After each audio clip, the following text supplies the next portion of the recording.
नमस्कार बच्चों। आज हमारी इकोनॉमिक्स की पाठशाला के अंदर लेसन नंबर 11 चला हुआ था। इसका हमने एक पार्ट बना दिया था, यानी न्यून मांग का हमने इसका बना दिया था, यानी डेफिशिएंट जो डिमांड थी अब इसका अधिमांग के रूप में लेंगे। और हमारी बुक है मैक्रो इकोनॉमिक्स, यानी सेकंड जो बुक है वो है ये हमारी लेसन 11। और क्वेश्चन है हमारा अधिमांग। क्या है क्वेश्चन अपना बच्चों? अधिमांग। ठीक है, इसके बारे में विस्तृत रूप से पढ़ेंगे। अधिमांग को क्या बोलते हैं हम? Excess demand. Excess demand. ठीक है, तो प्यारे विद्यार्थियों, सबसे पहले कि भाई न्यून मांग आपने किया है चित्र है। अगर आपने न्यून मांग कर लिया ना चित्र है, तो इसके अंदर करने में कोई प्रॉब्लम नहीं है। सबसे पहले इसका मीनिंग देखते हैं कि अर्थ क्या होता है इसका अर्थ के रूप में, यानी मीनिंग अधिमांग। अधिमांग वह स्थिति है, साथ में कॉपी पेन रखें, अपना राइट डाउन करते चलें। अधिमांग वह स्थिति है जिसमें समग्र मांग, जो हमारी एग्रीगेट डिमांड है, समग्र मांग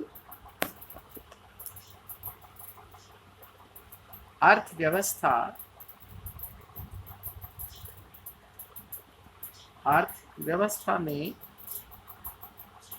पूर्ण रोजगार के लिए, यानी पूर्ण रोजगार की स्थिति के अंदर, पूर्ण रोजगार के लिए आवश्यक समग्र पूर्ति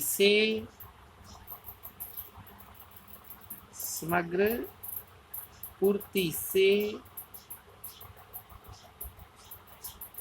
अधिक होती है।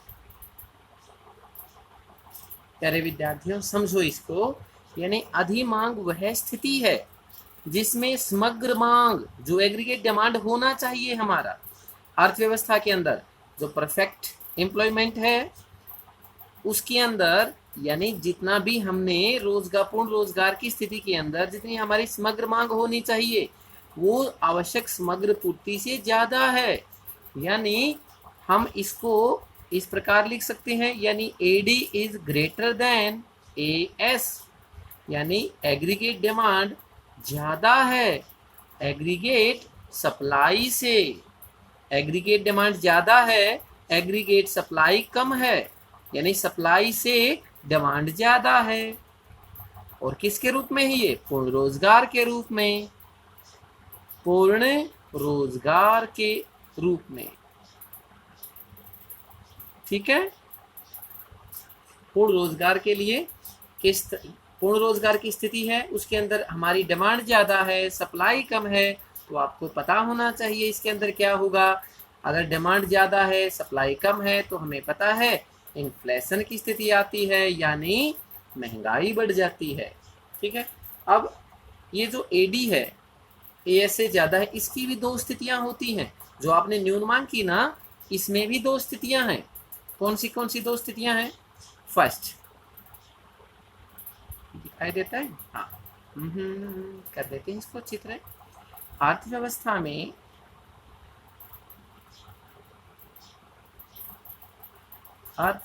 में आयोजित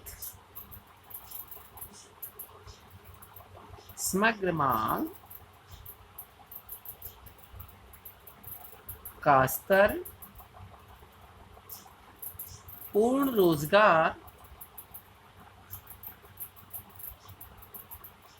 रोजगार के लिए आवश्यक समग्र मांग के स्तर से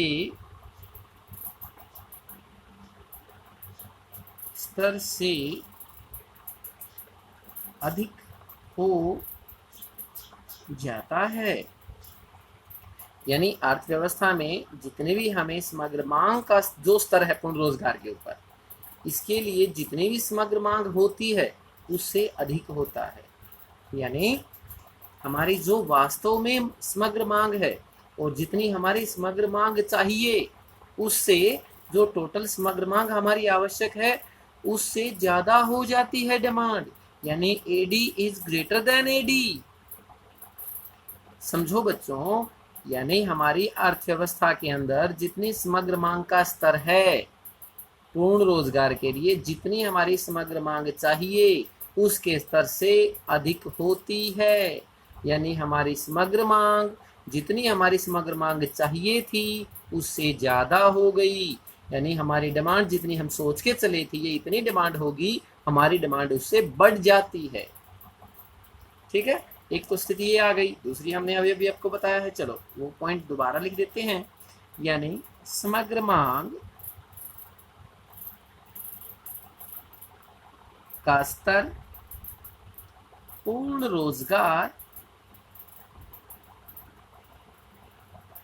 रोजगार के लिए आवश्यक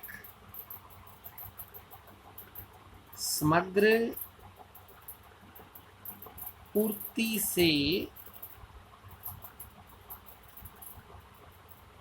अधिक हो जाता है। पूर्ति से अधिक हो जाता है। हमने क्या बताई, जो समग्र मांग हमारी जितनी चाहिए वो दूसरी जितनी हमारी समग्र मांग है वो उससे ज्यादा है। समग्र मांग जितनी है हमारी रियल में और जितनी हमारी होनी चाहिए उससे हमारी जो समग्र मांग है समय की वो ज्यादा है। जितनी चाहिए थी उससे समग्र मांग ज्यादा है। और यहाँ पर समग्र मांग हमारी जो टोटल एग्रीगेट डिमांड है वो एग्रीगेट सप्लाई से ज्यादा है। यानी परफेक्ट जो एम्प्लॉयमेंट है उसके अंदर भी समग्र मांग ज्यादा है, समग्र पूर्ति कम है।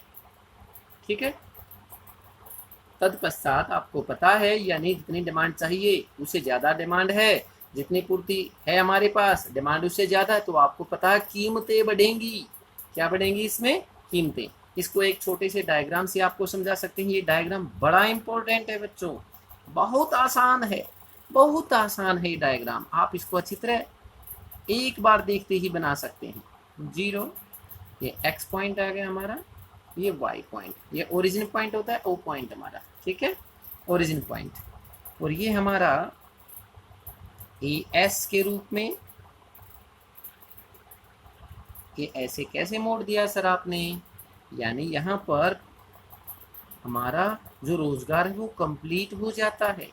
ठीक है, ये हमारा क्या है? AS है। और ये हमारा बन जाता है ADF, यानी aggregate demand at full employment. Complete जो एम्प्लॉयमेंट है उसके ऊपर, यानी हमारा जो जहां पर आपको पता है जहां पर AD और AS एक दूसरे को काटते हैं वहां पर हमारा संतुलन स्थापित हो जाता है। तो हमारा E पॉइंट क्या है? संतुलन का स्थापित है, हो गया इस पॉइंट पर। और OX पॉइंट पर क्या आ गया हमारा? एक तो इसके ऊपर इनकम दिखा देते हैं, उत्पादन को ले लेते हैं और एम्प्लॉयमेंट को लेते हैं, एम्प्लॉयमेंट को ले लेते हैं और यहाँ पर हमारा एग्रीगेट डिमांड ले लेते हैं। ठीक है, यानी ये पॉइंट पर हमारा AD और AS इक्वल है। अगर ये पॉइंट है तो हमारा पूर्ण रोजगार है। यहाँ पर पूर्ण रोजगार के स्तर पर AD और AS इक्वल है, यहाँ पर हमारा संतुलन चलता रहेगा।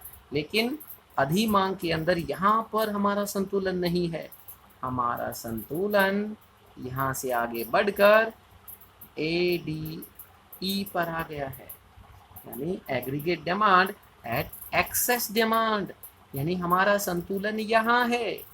तो प्यारे विद्यार्थियों इस बात को समझो, यदि E पर होता तो हमारी कीमत में कोई फर्क नहीं पड़ता। जहां पर AD AS दोनों एक दूसरे को मिलते हैं वहां पर कीमत का संतुलन निर्धारित हो जाता है। लेकिन यहाँ पर हमारा पूर्ण रोजगार है, यहाँ पर हम जितना व्यक्तियों को रोजगार देना चाहते हैं, जितना उत्पादन करना चाहते हैं, हमारा उत्पादन यहाँ पर कंप्लीट हो गया है, लेकिन हमारी डिमांड इस पॉइंट पर है। हमारा यदि उत्पादन बढ़ता तो आगे की तरफ जाता, यानी हमारा उत्पादन बढ़ना बंद हो गया है, लेकिन डिमांड बढ़ने लग रही है। यदि उत्पादन ना बढ़े और डिमांड बढ़ जाए, उत्पादन यदि हम किसी कारणवश पूर्ण रोजगार है नहीं बढ़ा सकते, उसके बावजूद अगर डिमांड बढ़ जाए तो क्या होगा? कीमत में वृद्धि होगी। क्या होगा? उत्पादन नहीं बढ़ेगा, उत्पादन नहीं बढ़ेगा, क्या बढ़ेगा? केवल कीमत बढ़ेगी। यानी यहां से यहां तक केवल कीमत में इंक्रीज होगा। ठीक है, तो इसको हम कैसे निकाल सकते हैं? यानी इसको यदि हम अधिमांग के तौर पर दर्शाएं तो कैसे दर्शाएंगे? अधिमांग यानी एक्सेस डिमांड हमारा क्या है? ADE, ये पॉइंट है ADE।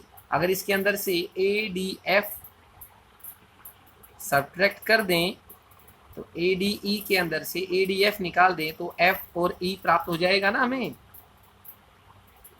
क्या प्राप्त हो गया? EF। और ये E से लेकर F तक यही हमारी एक्सेस डिमांड है। यही हमारी क्या है? एक्सेस डिमांड को प्रदर्शित करता है। तो प्यारे विद्यार्थियों, इसको आप अच्छी तरह देखें। ठीक है, अब ये कहता है कि भाई जो अधिमांग है, अधिमांग हो जाएगी तो अधिमांग के परिणाम क्या होंगे? यदि मांग अधिक हो जाएगी, मांग अधिक हो जाएगी, अधिक मांग के परिणाम। यदि मांग ज्यादा हो जाएगी तो उसके परिणाम क्या होंगे? देखो, सबसे फर्स्ट पॉइंट क्या होगा? जब समग्र मांग पूर्ण रोजगार से संबंधित, पूर्ण रोजगार स्तर से संबंधित, ध्यान रखना इसका, स्तर से संबंधित मांग पूर्ण रोजगार से बढ़ जाती है। समग्र मांग से बढ़ जाती है। क्या हो जाता है? मांग बढ़ जाती है। तब उत्पादन में कोई वृद्धि संभव नहीं होती, क्योंकि पूर्ण रोजगार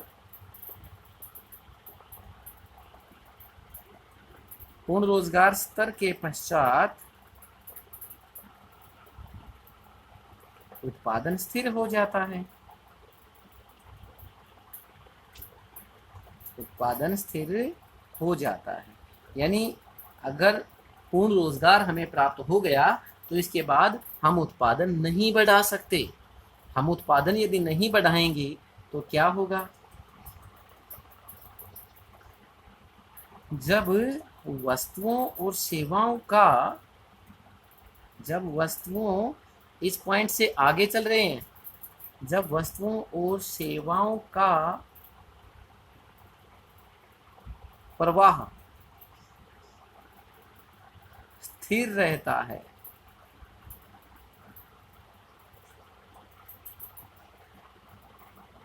स्थिर रहता है, तब अधिमांग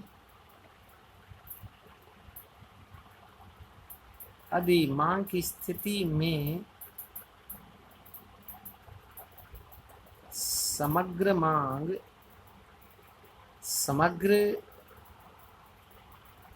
पूर्ति से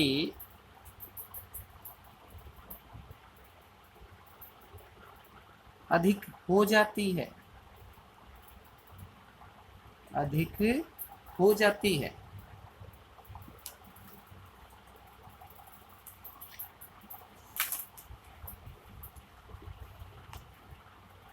थर्ड पॉइंट हमारा मेन पॉइंट पर आ जाते हैं, यानी परिणाम स्वरूप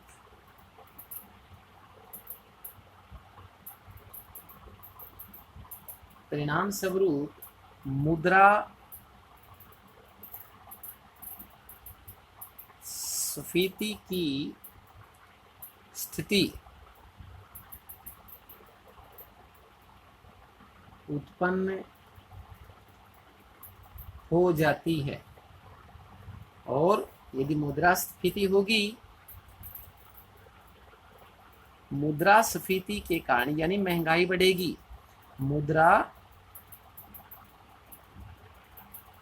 मुद्रास्फीति के कारण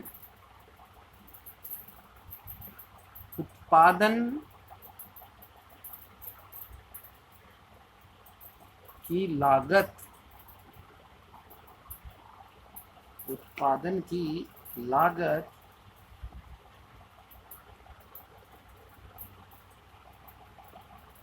बढ़ जाती है तथा कीमतों में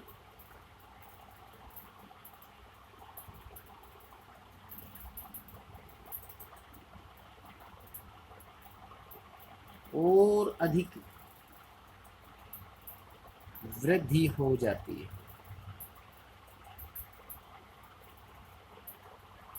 ज्यादा उत्पादन के कारण उसकी लागत बढ़ने लग जाती है, और ज्यादा लागत बढ़ेगी तो उसकी कीमतों में और अधिक वृद्धि होती जाएगी।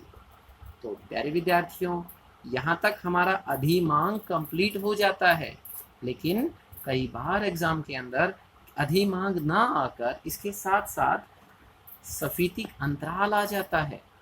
ठीक है, हम सफीतिक अंतराल को आपको अच्छी तरह समझाते हैं। यदि आपको अधिमांग समझ में आ गया तो सफीतिक अंतराल कुछ भी नहीं है, सेम टू सेम है।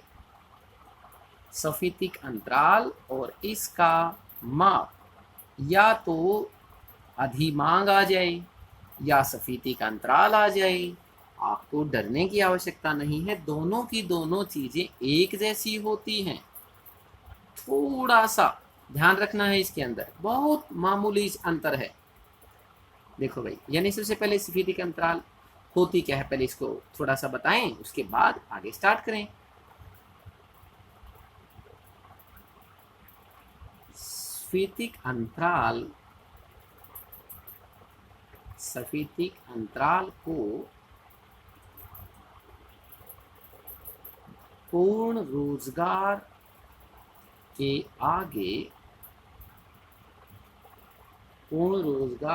आगे की समग्र मांग तथा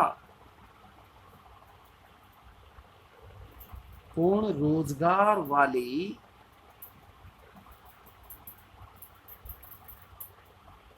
मांग के अंतर द्वारा मापा जा सकता है। यही तो हमारी अधिमांग थी। देखो कैसे, इसको भी वही डायग्राम जो आपने अभी अभी किया है उसका रिवीजन हो जाएगा आपका। सेम टू सेम डायग्राम है, no any difference. OX, OY and here is OX point पर क्या आएगा, OX अक्ष पर इनकम आउटपुट और फुल एम्प्लॉयमेंट भी कर सकते हैं इसके ऊपर। क्या आ गया हमारा, फुल एम्प्लॉयमेंट, यानी एम्प्लॉयमेंट फुल नहीं होता, एम्प्लॉयमेंट आएगा। यहाँ पर क्या आएगी, AD आएगा। और ये हमारा AS पॉइंट है, और इस पॉइंट के ऊपर जाने के बाद यह मुड़ जाता है, क्योंकि यहाँ पर परफेक्ट यानी फुल एम्प्लॉयमेंट के अंदर आ जाए तो संतुलन की स्थिति होती है। और ये हमारा ADF यानी वही aggregate demand at full employment, और ये हमारा ADE aggregate demand of excess demand. आपने क्या पढ़ा है, क्या लिखा है, ये वही देखो, सफीतिक अंतराल को पूर्ण रोजगार के आगे की समग्र मांग, पूर्ण रोजगार कहाँ है, यहाँ है इस पॉइंट पर, इससे आगे की मांग तथा पूर्ण रोजगार वाली मांग, पूर्ण रोजगार वाली मांग, पूर्ण रोजगार, ये पूर्ण रोजगार वाली मांग है, ये उससे आगे की मांग है, दोनों के बीच के अंतर द्वारा मांग के अंतर द्वारा मापा जा सकता है। इनका जो डिफरेंस होता है उसके द्वारा हम माप सकते हैं। ये पॉइंट मान लिया, मान लो हमने ई है और ये क्या ले लिया एफ, और ये हमारा एम पॉइंट आ जाता है वही, ठीक है। और यदि हम स्फीतिक अंतराल मापें इसका, स्फीतिक अंतराल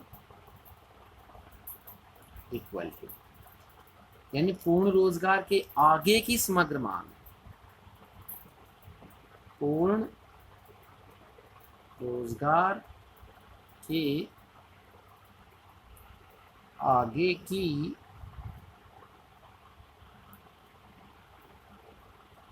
समग्र मांग, यानी हमारी ए डी ई, पूर्ण रोजगार यहाँ पर, इससे आगे की मांग ये हो गई भाई, माइनस पूर्ण रोजगार वाली समग्र मांग, वाली समग्र मांग, यानी क्या है हमारी एडीएफ, एडीएफ। और दोनों के अंतर कितना है, दोनों के अंतर को क्या लिख सकते हैं हम, एफ और ई, यानी ई एफ, यही ई एफ ही तो हमारा स्फीतिक अंतराल है। अब इस डायग्राम को आप अच्छी तरह समझा दें। क्या समझाएंगे कि भाई ओ एक्स अक्ष पर इनकम, आउटपुट और एम्प्लॉयमेंट को दर्शाया गया है, और ओ वाई अक्ष पर एडी को दर्शाया गया है। ए एस, देखो बच्चों, ए एस हमारा समग्र मांग वक्र है, ठीक है। जब हमारा ए डी एफ, चलो समग्र मांग के रूप में देखो, जब ए एस आगे की तरफ बढ़ता है तो एक ई पॉइंट के बाद यह सीधा हो जाता है, ई पॉइंट तक तो बिल्कुल पॉजिटिव पॉइंट के अंदर चलता है, उसके बाद यह बिल्कुल सीधा हो जाता है, ऊर्ध्वाधर मांग वक्र बन जाता है हमारा, ठीक है। क्योंकि सी पॉइंट, ई पॉइंट है, ई पॉइंट के ऊपर क्या है हमारा पूर्ण रोजगार है, और एडीएफ क्या है हमारा फुल एम्प्लॉयमेंट को दर्शाता है, और एडीई अधिक समग्र मांग को दर्शाता है, एफ। और इस प्रकार एडीई माइनस एडीई में से एडीएफ के अंतर को हम स्फीतिक अंतराल के रूप में माप सकते हैं, यानी एफ ई हमारा स्फीतिक अंतराल है, इन्फ्लेशनरी गैप के रूप में माप सकते हैं, ठीक है। और यही हमारा क्वेश्चंस कंप्लीट हो जाता है। ये बातें आपने स्वयं लिखनी है। तो प्यारे विद्यार्थियों, यहाँ हमारा ये बिल्कुल कंप्लीट हो जाता है स्फीतिक अंतराल। आपने स्फीतिक अंतराल पढ़ लिया, और आपने क्या पढ़ा भाई, न्यून मांग पढ़ लिया ना। अब थोड़ा सा एक छोटी सी चीज और करवा देते हैं आपको, यानी दोनों के अंदर डिफरेंस क्या है।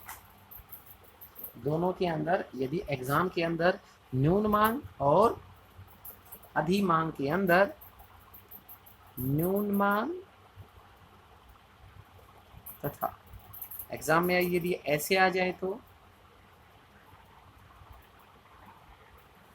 अगर ऐसे अंतर आ जाए, ये पॉइंट्स बनकर आ जाता है प्यारे विद्यार्थियों, तो आप कैसे करोगे, ठीक है। आप इसका फर्स्ट पॉइंट लिखेंगे, हम केवल बताएंगे आपको, न्यून मांग समग्र मांग का वह स्तर है, समग्र मांग का वह स्तर है जो पूर्ण रोजगार संतुलन के लिए समग्र मांग से कम होता है। न्यून मांग समग्र मांग का वह स्तर है जो पूर्ण रोजगार के स्तर पर समग्र मांग से कम होता है, यानी न्यून मांग समग्र मांग से कम होती है।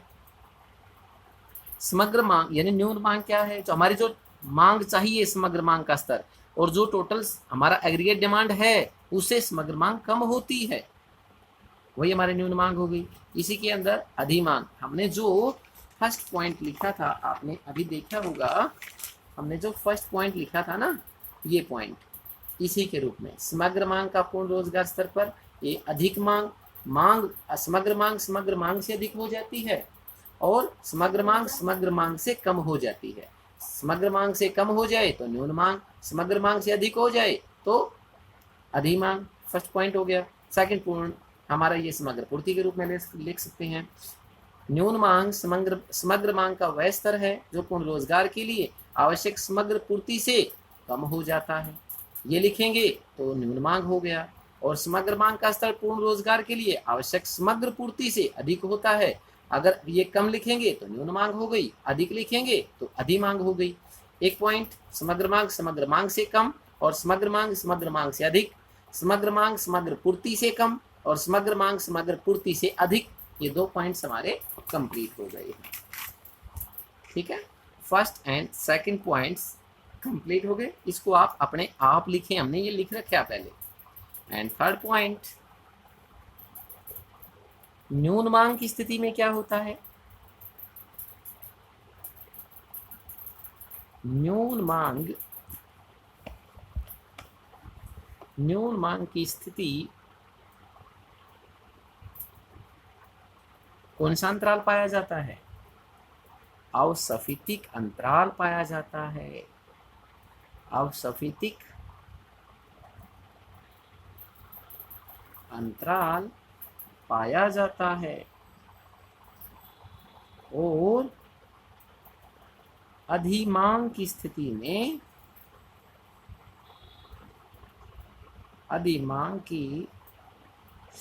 में सफितिक अंतराल पाया जाता है। यानी उसमें महंगाई कम होती है, इसमें महंगाई यानी कीमतें इसमें कम होती हैं, इसमें कीमतें बढ़ती हैं। सफितिक अंतराल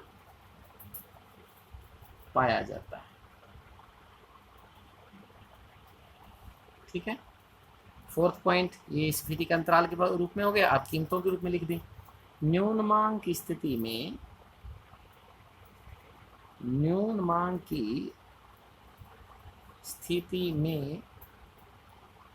उत्पादन में कमी होने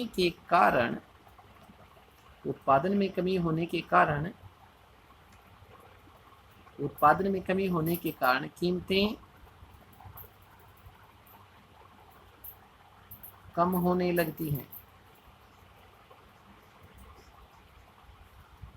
क्योंकि उनकी मांग नहीं रहती।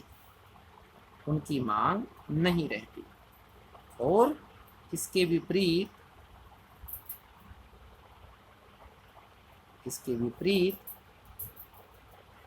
अधिमांग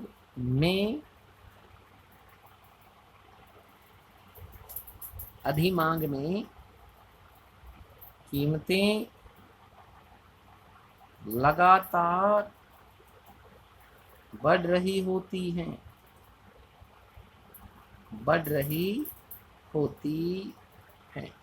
तो प्यारे विद्यार्थियों, आप न्यून मांग और अधिमांग को पहले मांग और मांग के रूप में लिखेंगे। न्यून मांग यानी हमारी जो समग्र मांग समग्र पूर्ति के रूप में लिखेंगे। थर्ड पॉइंट सफितिक अंतराल और अपसफितिक अंतराल के रूप में आ गया। फोर्थ पॉइंट हमारी कीमतों के रूप में, जहाँ न्यून मांग में कीमतें कम होने लगती हैं और अधिमांग में कीमतें बढ़ने लग जाती हैं। ये अगर 4 अंतर लिख देते हैं तो 4 मार्क्स का हमारा क्वेश्चन कंप्लीट होता है। ठीक है, तो प्यारे विद्यार्थियों, आज हमारा ये लेसन कंप्लीट होता है।